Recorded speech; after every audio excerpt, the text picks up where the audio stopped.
Hello बच्चों, कैसे हैं आप लोग। स्वागत है आप सभी का हमारे YouTube channel Sachin math Chandok में। तो बच्चों, आज की जो हमारी वीडियो है वैद्युत फ्लक्स तथा गॉस की प्रमेय पर आधारित है। तो हम इस बारी बारी से इसका अध्ययन करेंगे। तो पहले हम वैद्युत फ्लक्स के बारे में पढ़ते हैं कि वैद्युत फ्लक्स क्या होता है। तो जैसे हम वैद्युत फ्लक्स की बात करते हैं तो वैद्युत क्षेत्र में स्थित किसी पृष्ठ से गुजरने वाले वैद्युत बल रेखाओं की संख्या को वैद्युत फ्लक्स कहते हैं। इसे फाई से प्रदर्शित करते हैं और ये अदिश राशि होती है। तो किसी पृष्ठ से गुजरने वाले वैद्युत क्षेत्र की तीव्रता और क्षेत्रफल सदिश का डॉट गुणन जो होता है वो वैद्युत फ्लक्स के बराबर होता है, या pi equal to vector E into vector D A. ठीक, अब यदि हम इसके संपूर्ण पृष्ठ की बात करें तब अगर हम इसके बात करें कि संपूर्ण पृष्ठ से गुजरने वाला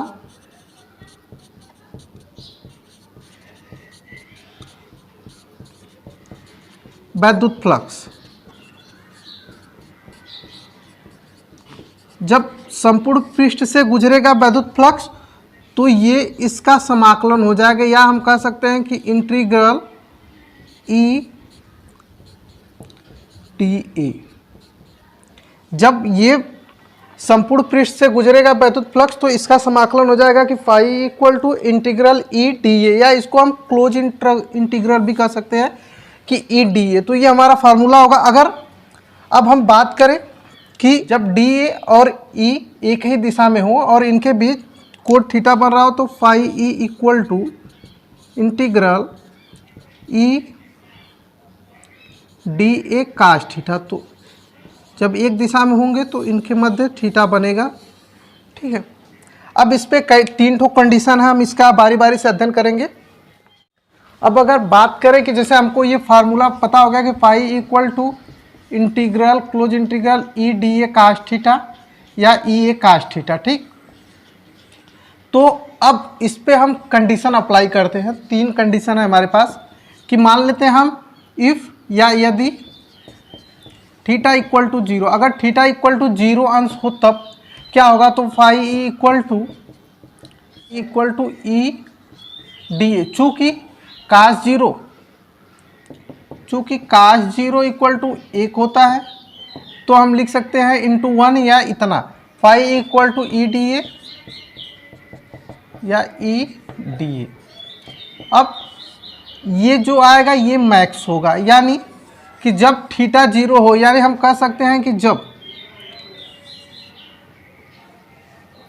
जब दोनों एक ही दिशा में हो, डी यानी क्षेत्रफल और या इसकी त्रिज्या, हम कह सकते हैं कि जब वैद्युत क्षेत्र और क्षेत्रफल सदिश एक ही दिशा में हो तब वैद्युत क्षेत्र की तीव्रता जो होगी वो अधिकतम होगी। अब कंडीशन 2 जो इसकी है, यदि हम कह दें कि थीटा इक्वल टू 90 डिग्री, तब इसका फिगर इस प्रकार कुछ बनेगा कि मान लेते हैं हम हमारा वेक्टर ई इधर जा रहा है तो डी ए जो हमारा क्षेत्रफल यहाँ पे बना है। तब ऐसा जब ये एक दूसरे से लंबवत होंगे तो इनके मध्य हालांकि थीटा 90 अंश का कोण बनता है। ठीक, तो क्या होगा, pi E equal to E D A cos 90। चूँकि काश 90 का मान कितना होता है, 0 होता है, तो फाई ई इक्वल टू 0 यानी कि 0 होगा। जब थीटा इक्वल टू 90 अंश हो, यानी वैद्युत क्षेत्र की तीव्रता और क्षेत्रफल जो होगा एक दूसरे के लंबवत होंगे तो उनके बीच की दूरी क्या होगी, 0 होगी। अब तीसरी कंडीशन है कि यदि थीटा इक्वल टू 180 अंश 180 हो, यानी कि ये एक दूसरे से विपरीत दिशाओं में हो। जब ये एक दूसरे से विपरीत दिशाओं में होंगे तो फाई इक्वल टू कितना होगा, ई डी ए काश 180। चूँकि काश 180 अंश बराबर -1 तो phi E equal to E D A. तो इस स्थिति में वैद्युत क्षेत्र की तीव्रता या वैद्युत फ्लक्स जो होगा क्या होगा, ऋणात्मक होगा। जब थीटा इक्वल टू 180 अंश रखेंगे तो वैद्युत फ्लक्स जो होगा ऋणात्मक होगा। जब थीटा 0 होगा तो वैद्युत फ्लक्स मैक्स होगा या अधिकतम होगा। जब थीटा बराबर 90 अंश होगा तो वैद्युत फ्लक्स 0 होगा। अब अगर हम बात करें कि वैद्युत फ्लक्स के मात्रक की और बीमा की, तो हम जब इसका मात्रक निकालते हैं, मात्रक, तो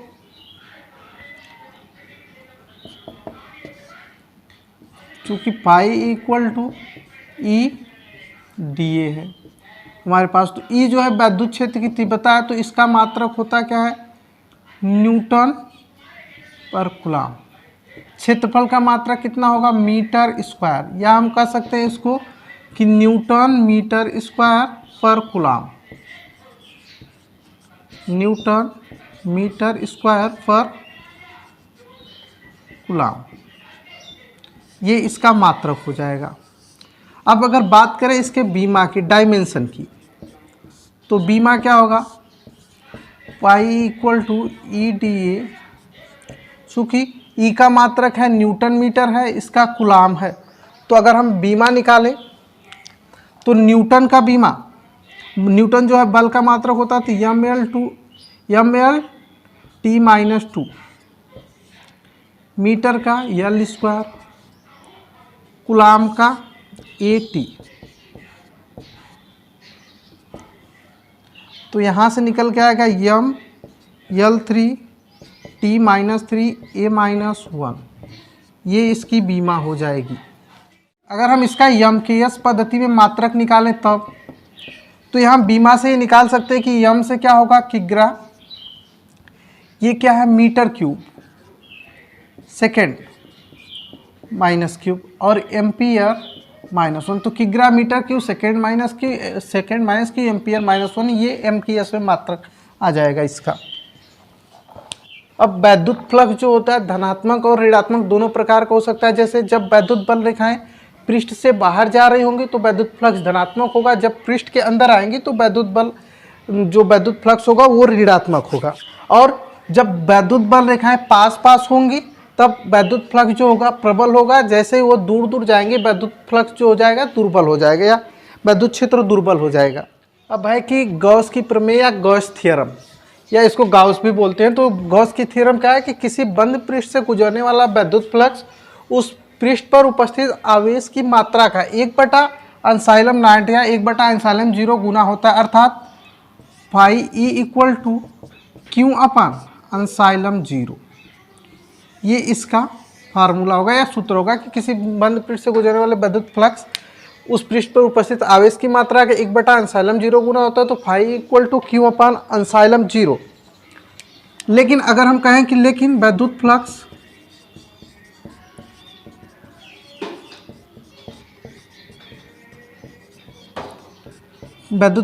फाई ई इक्वल टू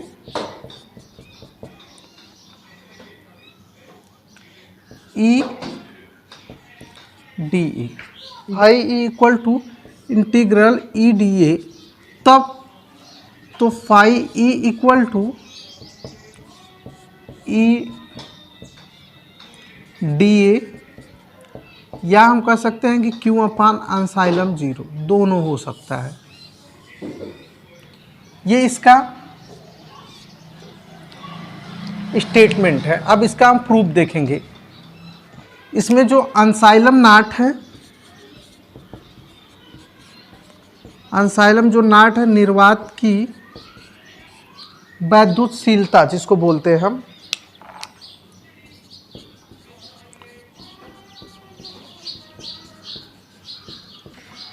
निर्वात की वैद्युतशीलता है।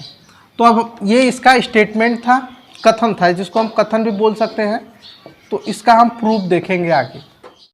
हमने एक फिगर ले लिया है, ये ठीक गॉसियन पृष्ठ है। माना एक बिंदु आवेश प्लस क्यू एक बंद पृष्ठ के भीतर बिंदु O पर स्थित है। इस बिंदु O से R सेंटीमीटर की दूरी पर एक बिंदु P है, जिस पर हमको परिणामी वैद्युत क्षेत्र की तीव्रता ज्ञात करनी। तो वैद्युत क्षेत्र की तीव्रता E equal to 1/4 pi ε0 q upon R² से हमको ज्ञात करनी है। ठीक है, तो हमने मान लिया कि DA, या हम कह सकते हैं कि यहाँ से यहाँ तक की जो दूरी होगी ये भी R होगी। वैद्युत क्षेत्र की तीव्रता एक DA दूसरा E, इस पे थीटा अंश का कोण बनेगा। यदि विद्युत क्षेत्र E क्षेत्रफल dA के साथ थीटा अंश का कोण बनाए तब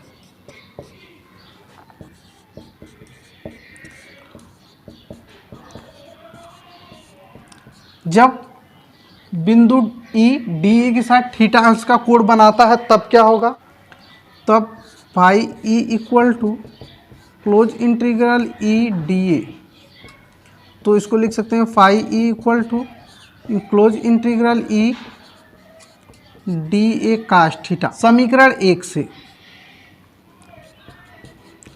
या फ्रॉम इक्वेशन फर्स्ट या समीकरण 1 से। हम ऐसा करें कि समीकरण 1 का मान उठाकर इसमें रख दें फाई E में, तो phi E equal to close integral Q upon या 1/4 पाई एप्सिलॉन नॉट K भी लिख सकते हैं, एप्सिलॉन नॉट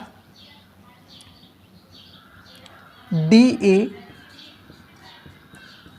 काश थीटा, इतना हो जाएगा। चूंकि हमने E की वैल्यू इसको उठा के रख दिया कि फाई इक्वल टू E की value 1/4 pi Q upon R square, तो इतना हो जाएगा। अब phi E equal to Q upon 4 pi epsilon naught dA cos theta upon R square. अब चूंकि close integral dA cos theta upon R square equal to संपूर्ण गोलीय पृष्ठ पर आंतरिक ये घन कोण होगा। जब आंतरिक घन कोण होगा तो integral dA cos theta upon R square equal to d omega, यानी 4 पाई। तो जब हम इसका मान उठा के इस इक्वेशन में रखेंगे तो हमको पता चलेगा कि अब हम चलते हैं पुनः समीकरण 2 से। जब हम समीकरण 2 से चलेंगे तब जब समीकरण 2 में चले तो phi E equal to Q upon 4 pi epsilon naught, अब इतने का मान रखे हम 4 पाई, यहाँ से 4 पाई से 4 पाई कैंसिल, तो बचेगा क्या हमारा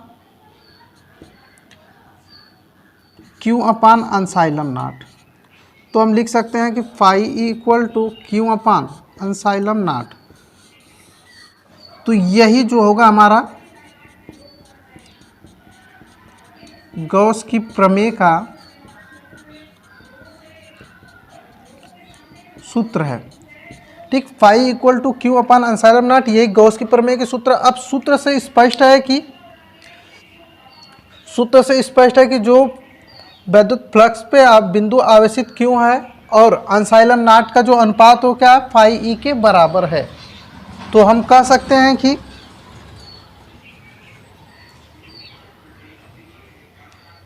वैद्युत क्षेत्र में स्थित किसी बिंदु पृष्ठ से गुजरने वाले वैद्युत फ्लक्स और उस पर उपस्थित आवेश की मात्रा जो होती है एप्सिलॉन 0 का अनुपात होता है। तो ये हमारा प्रूफ हुआ। तो बच्चों आज की वीडियो में बस इतना ही। अगर वीडियो अच्छी लगी तो वीडियो को लाइक और हमारे चैनल को सब्सक्राइब जरूर कर दीजिएगा ताकि हमारे नए वीडियोज़ आपको मिलते रहे।